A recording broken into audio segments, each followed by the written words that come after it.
வணக்கம். நான் உங்கள் வாண்டரிங் மாங்க் சத்யா. இன்னைக்கு உலக அரசியலே ஒரு பெரும் பதற்றத்துக்கு உள்ளாக்கி இருக்கிற ஒரு விஷயம் இந்த ஈரான் அமெரிக்கா போர். இதனால பல நாடுகள்ல பெட்ரோல் விலை ஏறுமா, டீசல் விலை ஏறுமா, இல்ல கேஸ் கிடைக்குமா, இல்ல திரும்பி நம்ம கேஸ் இல்லாம விறகடுப்பு வச்சு சமைக்கணுமா அப்படிங்கிற நிலைமையில பல குழப்பங்களுக்கு இன்னைக்கு நம்ம மக்கள் இருந்துகிட்டு இருக்காங்க. இதுக்கான மூல காரணம் எங்க அப்படின்னு பார்த்தோம்னா, இந்த ஈரான் அமெரிக்காவுக்கு இடையான அந்த ஒரு பிரச்சனைக்கான அந்த மூல காரணம் எங்க அப்படின்னு பார்த்தோம்னா, அது 1970கள் ஆரம்பிக்கிற ஒரு பிரச்சனை.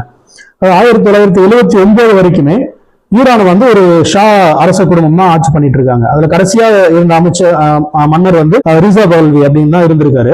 அவர் அமெரிக்காவுடன் நெருங்கிய நட்பு பாராட்டி இருக்காரு. மேற்கத்திய கலாச்சாரங்களை ஈரானுக்கு கொண்டு வரணும் அப்படிங்கிற மாதிரி விஷயங்கள ரொம்ப முனைப்பா இருந்திருக்காரு. அவங்க பொருளாதாரத்தை குளோபலைசேஷன் பண்ணணும் அப்படிங்கிற அளவுலாம் யோசிச்சுட்டு அவர் பண்ணிட்டு இருக்க நேரத்துல ஈரான்ல செயல்பட்டு வந்த அப்போ ஈரான்ல செயல்பட்டு வந்த மத அமைப்புகள் என்ன பண்ணிருக்காங்க, இது இஸ்லாத்துக்கு எதிரான ஒரு விஷயம், இந்த மாதிரி விஷயங்களை நம்ம பண்ணக்கூடாது, இது இஸ்லாமிய கலாச்சாரத்தை வேரோட அழிச்சிடும் அப்படின்னு சொல்லிட்டு போராட்டங்கள் அப்போ ஆரம்பிச்சிருக்காங்க. இப்போ கம்பெனி அரசு குடும்பத்துக்கு பெரும் தலைவலியா இருக்காது அப்படின்னு சொல்லிட்டு 1964 என்ன பண்றாங்க, அவர் டர்க்கிக்கு நாடு கடத்திடுறாங்க ஷா அரச குடும்பம். அவர் அதுக்கப்புறம் திரும்ப ஈரானுக்கு வரதுக்கான வாய்ப்பே அமையல. இதுல 1977-78 என்ன ஆகுதுன்னா, இந்த இஸ்லாமிக் புரட்சி பெரிய அளவுல வெடிக்க ஆரம்பிக்குது ஈரான் நாட்டுல. அப்போ அது ஏன் இதோடைய புரட்சி அதிகமா இப்ப திரும்பி ஆரம்பிக்கிறதுக்கான விஷயம் என்னன்னு பார்த்தோம்னா, அரச குடும்பத்தில் இருக்கிறவங்களோட ஆதிக்கம் அதிகமாயிருச்சு, ஊழல் அதிகமாக ஆரம்பிச்சிருச்சு, மக்கள் அன்றாட வாழ்க்கையை இயல்பு வாழ்க்கையை பயங்கரமா பாதிக்க ஆரம்பிச்சிருச்சு அப்படிங்கிற விஷயத்துல இந்த 1978-79 திரும்ப அந்த இஸ்லாமிக் புரட்சி வெடிக்க ஆரம்பிக்குது. அப்ப என்ன ஆகுதுன்னா, இந்த ஷா குடும்பம், இந்த ரிசா பல்வி தலைமையிலான ஷா குடும்பம் அரச குடும்பம் நாட்டை விட்டு வெளில போறதுக்கான வாய்ப்பு, அரசு பதவிகளை துறந்துட்டு அவங்க நாட்டை விட்டு வெளில போயிடுறாங்க. அப்போ என்ன ஆகுதுன்னா, 14 வருஷம் கழிச்சு அப்போ நாடு கடத்தினாங்களே, 1964 நாடு கடத்தப்பட்ட கம்யூனி 14 வருஷம் கழிச்சு நாட்டுக்கு திரும்ப வராரு, ஈரானுக்கு திரும்ப வராரு. திரும்ப அவர் ஆட்சி பொறுப்பை ஏத்துக்கிறதுக்கான அந்த நடவடிக்கைகள்லாம் மக்கள் ரெடி பண்ணிட்டு இருக்காங்க. 1979 அவர் கரெக்டா திரும்ப வராரு. அந்த ஒரு வருஷத்துக்குள்ளேயே பல்வேறு முன்னெடுப்புகள் நடக்குது. அதாவது 1979 பிப்ரவரியில அவர் திரும்ப வராரு. ஏப்ரல்ல ஒரு பொது வாக்கெடுப்பு நடக்குது. அதாவது ஈரான் ஒரு செகுலர் ஸ்டேட்டா இருக்கணுமா, இல்ல ஒரு இஸ்லாமிக் கண்ட்ரியாவே தொடரணுமா அப்படின்னு சொல்லி ஒரு பொது வாக்கெடுப்பு நடக்குது 1979 ஏப்ரல்ல. அந்த வாக்கெடுப்பு மூலமா மக்கள் வாக்களிச்சு, இல்ல இஸ்லாம் ஒரு இஸ்லாமிக் ஸ்டேட்டாவே இருக்கணும் அப்படின்னு சொல்லி அவங்க வாக்களிக்கிறாங்க. இதை தொடர்ந்து 1980 கம்யூனி உச்சத்தலைவர், இன்னைக்கு சுப்ரீம் லீடர் அப்படின்னு சொல்றாங்க, ஈரானோட உச்சத்தலைவரா கம்யூனி பொறுப்பேற்றுக்கிறார். இன்னைக்கு வரைக்கும் பார்த்தோம்னா அவங்க கம்யூனி ஃபேமிலியில இருக்கிறவங்க இப்ப இருக்கிறவர் 3ஆவதா இருக்காரு, 3ஆவது கம்யூனி. அவங்களோட ஃபேமிலி தான் ஈரானோட தலைவர்களா இருந்துட்டு வராங்க. இப்போ கம்யூனி திரும்ப பொறுப்பேற்றதுக்கு அப்புறம் என்ன ஆயிடுது அப்படின்னா, அமெரிக்கா ஈரானுக்குள்ள இருக்கிற அந்த மோதல் போக்கு அதிகமாயிடுது. அதுக்கு முன்னாடியே ரிசா பல்வி அமெரிக்கா கூட ஒரு நல்ல நட்புறவை தான் வச்சுட்டு இருந்திருக்காரு. இவங்க இது திரும்ப அந்த பழமைவாத ஆட்சி திரும்பி வந்த உடனேயே இவங்க என்ன பண்றாங்க அப்படின்னா, அமெரிக்கா கூட அந்த போக்கு சரி கிடையாது, நம்ம மேற்கத்திய கலாச்சாரத்தை நம்ம உள்ள கொண்டு வரதுக்கு நம்ம அலோவ் பண்ணக்கூடாது, குளோபலைசேஷனுக்கு நம்ம சப்போர்ட் பண்ணக்கூடாதுன்னு இந்த ஆட்சி முடிவு பண்ணதும் அமெரிக்கா கூட அந்த மோதல் அதிகமாகுது. அப்ப என்ன பண்றாங்க அப்படின்னா, திரும்பி அணுசக்தி நம்ம தயார் பண்ணணும் அப்படின்னு சொல்லி ஈரான் முடிவு பண்றாங்க. கம்யூனி அரசுல தலைமையில அந்த அரசு அணுசக்திகளை நம்மளுடைய பவர் நம்ம காமிக்கணும் உலக நாடுகளுக்கு அப்படிங்கறதால அந்த அணுசக்தியை திரும்பி நம்ம தயார் பண்றதுக்கான ஏற்பாடுகளை அவங்க முன்னெடுக்கிறாங்க. ஒரு அரசர பதவியிலிருந்து நீக்கி ஒரு அரச குடும்பத்தையே ஒரு நாட்டை விட்டு ஓட செய்யற அளவுக்கு நடந்த அந்த இஸ்லாமிக் புரட்சி இன்றளவும் மத்திய கிழக்கு நாடுகளோட அரசியல ஒரு பெரிய பேச்சு பொருளா இருக்கு. இன்னைக்கு மத்திய கிழக்கு நாடுகளுடைய அரசியலை தீர்மானிக்கிற ஒரு பெரிய புரட்சியா இன்னைக்கு வரைக்கும் அது பேசப்படுது. திரும்ப ஈரான் அந்த அணுசக்தி விஷயங்கள் திரும்ப எடுத்து அவங்க ஆராய்ச்சி பண்ண ஆரம்பிக்கிறது அமெரிக்காவுக்கு பெரிய உறுத்தலாவே இருந்துட்டு இருந்திருக்குது. அவங்க பல நாடுகளை கூட்டு சேர்த்துக்கிட்டு இது மாதிரி ஈரானுக்கு எதிராக பல்வேறு கண்டனங்களை தெரிவிச்சிட்டு இருந்திருக்காங்க. அந்த டைம்ல என்ன பண்ணிருக்காங்க அப்படின்னா, அமெரிக்கா ஈரானுக்கு எதிராக பொருளாதார தடையை கொண்டு வந்திருக்காங்க. அவங்களுடைய இயல்பு வாழ்க்கை பாதிக்கப்படுது, அன்றாட வாழ்க்கைக்கு மக்கள் கஷ்டப்படுற நிலைமை தள்ளப்படுறாங்க. இந்த விஷயங்கள்லாம் நடந்துட்டு இருக்கும்போது பல உலக நாடுகள் அப்பவும் ஈரானுக்கு சப்போர்ட் பண்ணிட்டு இருந்திருக்காங்க. அப்புறம் என்ன ஆகுது, காலங்கள் மாற மாற 2015 ஒரு 6-7 நாடுகள், இங்கிலாந்து, ஜெர்மனி, சைனா இந்த மாதிரி ஒரு 6-7 நாடுகள் சேர்ந்து ஈரான் கூட ஒரு ஒப்பந்தம் போடுறாங்க. ஈரான் அணுசக்தி ஒப்பந்தம் போட்டு ஈரானுடைய அந்த அணுசக்தி ஆராய்ச்சியை வந்து கட்டுப்படுத்துறதுக்கான ஒரு நிலைமையை உருவாகுது. அப்போ இது இந்த உலக நாடுகள் கண்காணிப்புல இருக்கணும் அப்படிங்கிற மாதிரி ஒரு சூழ்நிலையை அப்போ அந்த ஒப்பந்தம் மூலமா கொண்டு வராங்க. இது நடக்கிறது 2015 ஆஸ்திரியா நாட்டுல இருக்கிற வியன்னால இந்த ஒப்பந்தம் கையெழுத்தாகுது. அதுக்கப்புறம் என்ன அமெரிக்கா வந்து பொருளாதார தடை நீக்கிறாங்க. அப்புறம் திரும்ப வந்து எல்லாமே நார்மல் ஆகிடுது. இப்ப திரும்ப எந்த பிரச்சனை ஆரம்பிச்சது அப்படின்னா, திரும்ப ட்ரம்ப் வந்து இப்ப 2வது தடவையா அமெரிக்க அதிபரா பதவியேற்றும் போது அந்த அணுசக்தி ஒப்பந்தத்திலும் வெளியில வந்துடுறாரு. அவர் என்ன அந்த காரணம் காட்டுறாரு அப்படின்னா, அணுசக்தி ஒப்பந்தத்தை மீறி வந்து ஈரான் செயல்பட்டு இருக்காங்க, அணு ஆயுதங்களை வந்து அதிகமா தயார் பண்றாங்க, அது வந்து நாங்க கண்காணிக்கிறதுக்கு அந்த குழு வந்து சரியா செயல்படல அப்படின்னு சொல்லி குற்றம் சாட்டிட்டு அந்த அணுசக்தி ஒப்பந்தத்தை மீறி வெளியில வந்துட்டு திரும்ப வந்து ஈரான் மேல பொருளாதார தடையை விதிக்கிறாரு ட்ரம்ப். அப்போ திரும்ப பொருளாதார தடை, அப்புறம் மக்கள் கஷ்டப்படுறாங்க. அப்புறம் அது போக நாங்க இதை கண்ட்ரோல் பண்றதுக்கு இஸ்ரேல் கூட சேர்ந்து நாங்க ஈரானை தாக்குறோம், ஈரான் மேல நாங்க ராணுவ நடவடிக்கை ஆரம்பிக்கிறோம் அப்படின்னு சொல்லிட்டு அது ரொம்ப நாளாக பேச்சுல இருந்தது. இப்போ போன பிப்ரவரி மாசத்துல இருந்து அது செயலுக்கே வந்துருச்சு. ஈரான் மேல இஸ்ரேலும் அமெரிக்காவும் சேர்ந்து தாக்க ஆரம்பிச்சுட்டாங்க. ஸோ அதுக்கு வந்து ஆபரேஷன் எபிக் ஃபியூரி அப்படின்னு சொல்லி பேர் வச்சு ஈரானுடைய பல்வேறு அரசு கட்டடங்கள், அவங்களுடைய அலுவலகங்கள் எல்லாத்தையுமே அவங்க தாக்க ஆரம்பிக்கிறாங்க. அந்த தாக்குதல்ல வந்து கமேனி, சுப்ரீம் தலைவராக இருந்த கமேனி வந்து கொல்லப்படுறாரு.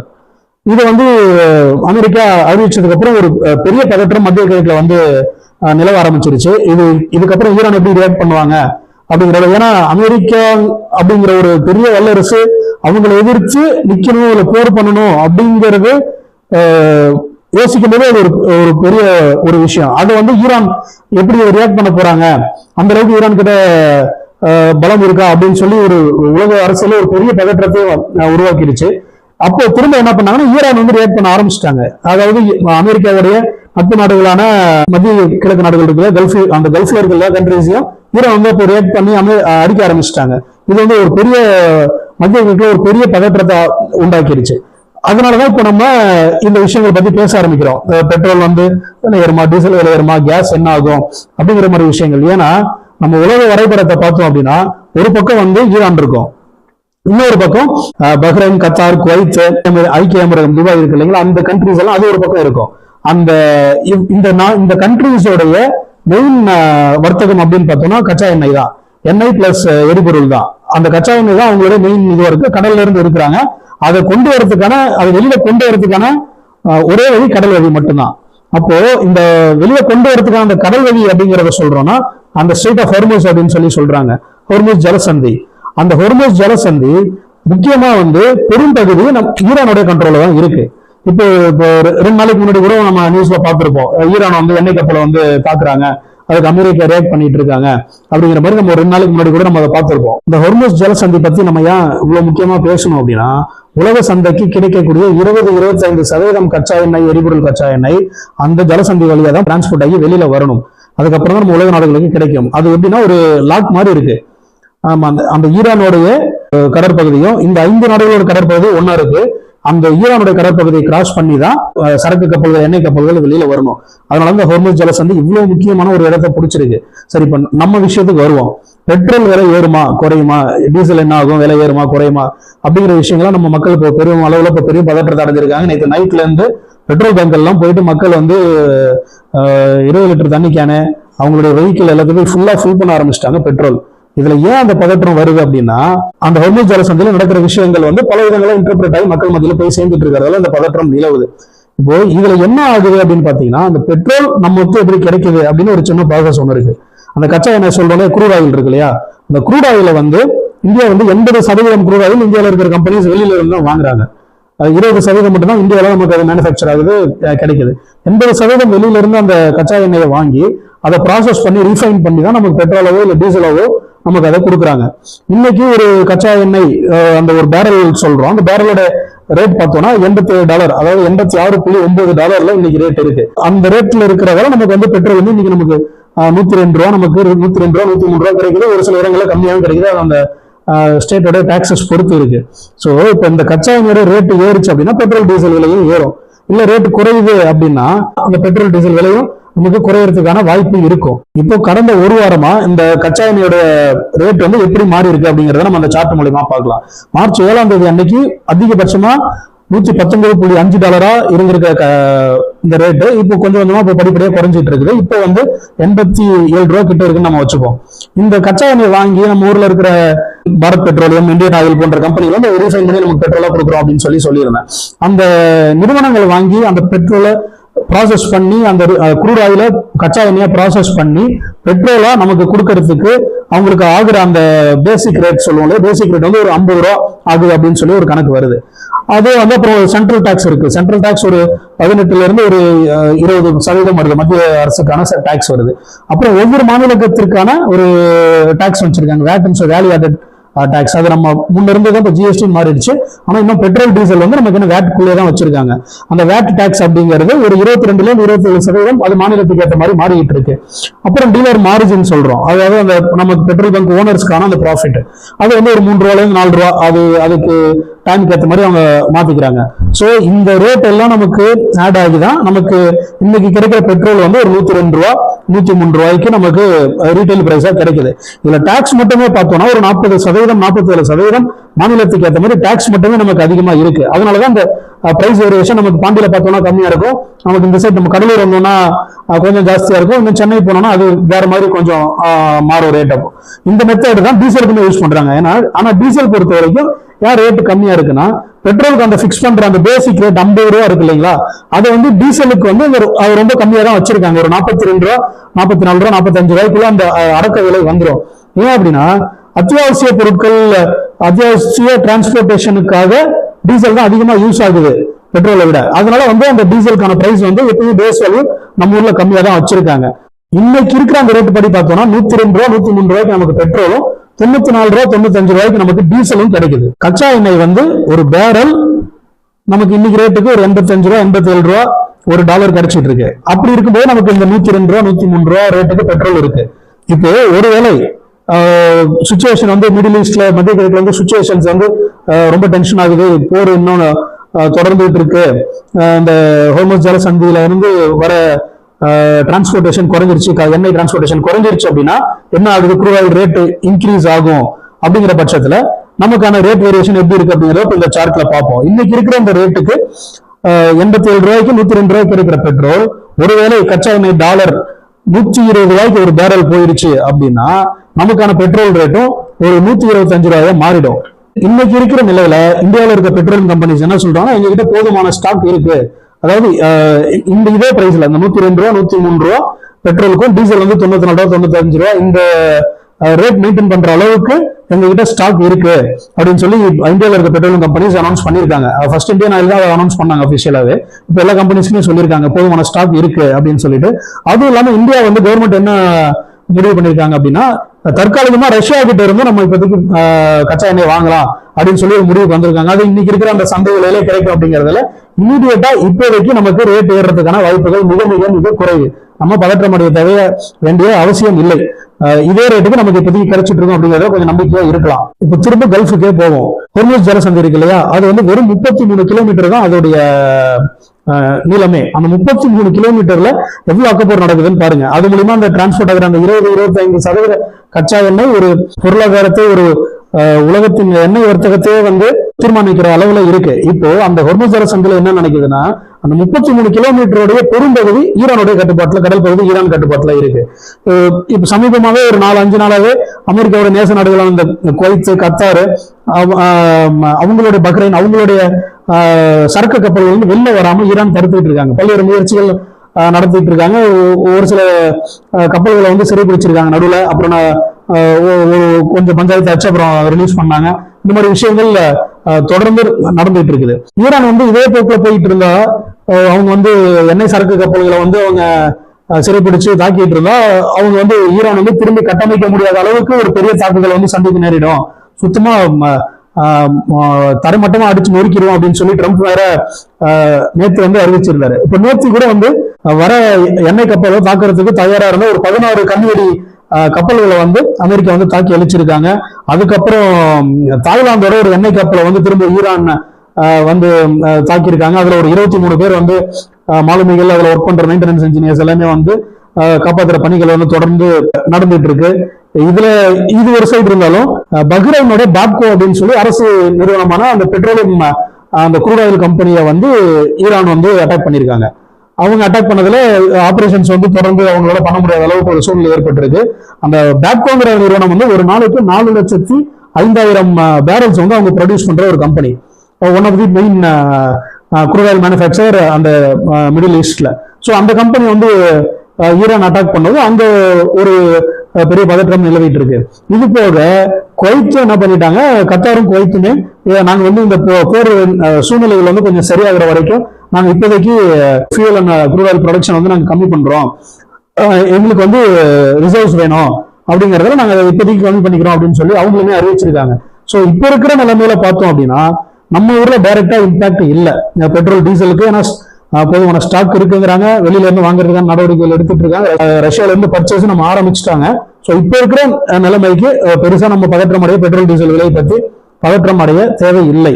ஆனா இதே நிலைமை போர் சூழ்நிலை இதே வந்து இன்னும் தீவிரம் அடைஞ்சது, இன்னும் சிக்கல் அதிகமாச்சு கல்ஃப்ல மிடில் ஈஸ்ட்ல அப்படின்னா அதுக்கப்புறம் என்ன நடக்கும் அப்படிங்கிறது ஒரு பெரிய கேள்விக்குறியாக இருந்துட்டு இருக்கு.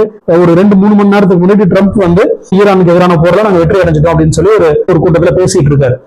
அது வந்து அதுக்கப்புறம் ஃபர்தரா அவர் என்ன ரியாக்ட் பண்ணுவாரு, ஈரான் எப்படி ரியாக்ட் பண்ணும் அமெரிக்கா அறிவிச்சிருக்கிறதுக்கு அப்படிங்கறதெல்லாம் பொறுத்துதான் உலக அரசியல் நிகழ்வுகள் வந்து எப்படி இருக்க போகுது அப்படிங்கறத தீர்மானிக்கும். இது பெட்ரோல் டீசல் நிலைமையை பத்தி இப்ப பார்த்தோம். இப்ப அடுத்ததா கேஸுக்கு வருவோம். இப்போ கேஸுக்கான தட்டுப்பாடு இருக்கிறது உண்மைதான். ஆனா அது வந்து வீட்டு உபயோக கேஸ் கிடையாது. அந்த தட்டுப்பாடு எதுக்கு இருக்கு அப்படின்னா கமர்ஷியல் கேஸ், வணிகத்துக்கு பயன்படுற அந்த கமர்ஷியல் கேஸ்க்கான தட்டுப்பாடு மட்டும்தான் இப்போதைக்கு இருக்கு.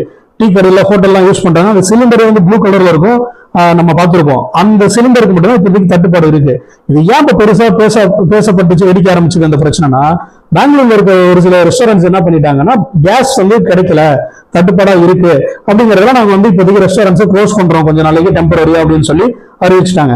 இதே மாதிரி இப்ப அடுத்தது இப்போ சென்னையில ஆரம்பிச்சிட்டாங்க, பாம்பேல ஆரம்பிச்சிட்டாங்க, இப்போ டெல்லியில இந்த பிரச்சனை போயிட்டு இருக்கு. அதாவது ஹோட்டல்ஸ் மட்டுமே கமர்ஷியல் சிலிண்டர்ஸ் கிடைக்கல, ரேட் அதிகமாகுது அப்படின்னு சொல்லிட்டு அவங்க வந்து இப்போதைக்கு ஆபரேஷன் ஸ்டாப் பண்றாங்க. இப்போ நமக்கு தெரிஞ்ச ஹோட்டல்ஸ், டீ கடை அவங்க கிட்ட நம்ம விசாரிச்சும் போதுமே 1,600 ரூபாய் கிட்ட வித்துக்கிட்டு இருந்த அந்த கமர்ஷியல் சிலிண்டர்ஸ் வந்து இப்போ 2 நாளா பிளாக் மார்க்கெட்ல விற்கிற மாதிரி ஒரு கிட்டத்தட்ட 3,600 ரூபாய் 3,800 ரூபாய்க்கு இப்போ விற்க ஆரம்பிச்சிட்டாங்க. அவங்க வந்து சின்ன பிசினஸ் பண்றவங்க இது பெருசா அவங்களுக்கு இவ்வளவு ரேட் கொடுத்து வாங்கி கட்டுப்படி ஆகுமா அப்படிங்கறத யோசிச்சுட்டு அவங்களுமே இப்போ என்ன பண்றதுன்னு தெரியாம இருக்காங்க.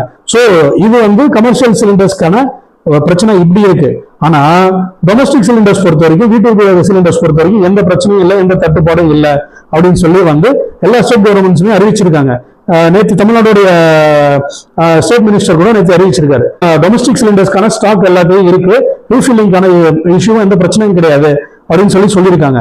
இதுல என்ன பிரச்சனை ஆயிருச்சு அப்படின்னா பொதுமக்கள் மத்தியில இப்போ எக்ஸாம்பிள் இந்தியன் கேஸ் நம்ம வீட்டுக்கு புக் பண்ணி வாங்குறோம் வீட்டு யூஸ்க்கு அப்படின்னா நம்ம அது வாங்கினதுக்கு அப்புறம் 21 நாள் கழிச்சு தான் அடுத்த புக்கிங் நம்ம பண்ண முடியும். ஏன்னா அவங்களோட ஒரு மாசத்துக்கு சிலிண்டர் வரும் அப்படின்னு சொல்லி கவர்மெண்ட் வந்து ஒரு இது பிக்ஸ் பண்ணி வச்சிருக்காங்கன்னா சரி அந்த ஒரு 21 நாள் கழிச்சு நம்ம வந்து திரும்பி அந்த சிலிண்டர் புக் பண்ணி வாங்கிக்கணும்னு சொல்லி ஒரு ரூல் மேண்டேட் ஒண்ணு இருக்கு. ஆனா இப்ப சமீபத்துல என்ன ஆயிடுச்சு அப்படின்னா அந்த 21 நாள் கேப்ங்கிறத 25 நாள், ஒரு 4 நாள் தள்ளி 25 நாள் கேப் கழிச்சுதான் புக் பண்ண முடியும் அப்படின்னு சொல்லி இப்போ மத்திய அரசு அறிவிச்சிருக்காங்க. சோ இதனால மக்கள் என்ன பயம் வந்துருச்சு அப்படின்னா சிலிண்டர் கிடைக்காம போயிட போகுது அப்படின்னு சொல்லிட்டு சிலிண்டர் தூக்கிட்டு நேரா போய் அங்க நின்றுட்டு நாங்க சிலிண்டர் வேணும்னு சொல்லி அடம்பிடிச்சிட்டு இருக்காங்க. சோ இப்போதைக்கு தெளிவா கவர்மெண்ட் என்ன சொல்லிட்டாங்க, ஸ்டேட் கவர்மெண்ட் சென்ட்ரல் கவர்மெண்ட்டும் டொமஸ்டிக் சிலிண்டர்ஸ்க்கான சிக்கல் எதுவும் இல்லை அப்படின்னு சொல்லியிருக்காங்க. இதனால இப்போதைக்கு பெட்ரோல் டீசல் விலையும் ஏறுறதுக்கான பெருசா எந்த வாய்ப்புகளும் இல்லை. கூடிய விரைவில் போர் முடியறதுக்கான அதிக சாத்தியக்கூறுகள் இருக்கிறதாவே சொல்றாங்க நிபுணர்கள். அதுவும் இல்லாம போர் முடிஞ்சிருச்சு அப்படின்னா பெட்ரோல் டீசல் விலையும் ஏறாது, கேஸுக்கான அந்த தட்டுப்பாடும் குறைஞ்சிரும் அப்படிங்கறத பதற்றம் அடைகிற அளவுக்கு பெருசா இல்லை அப்படிங்கறத நம்ம வந்து நல்லா புரிஞ்சுக்கணும்.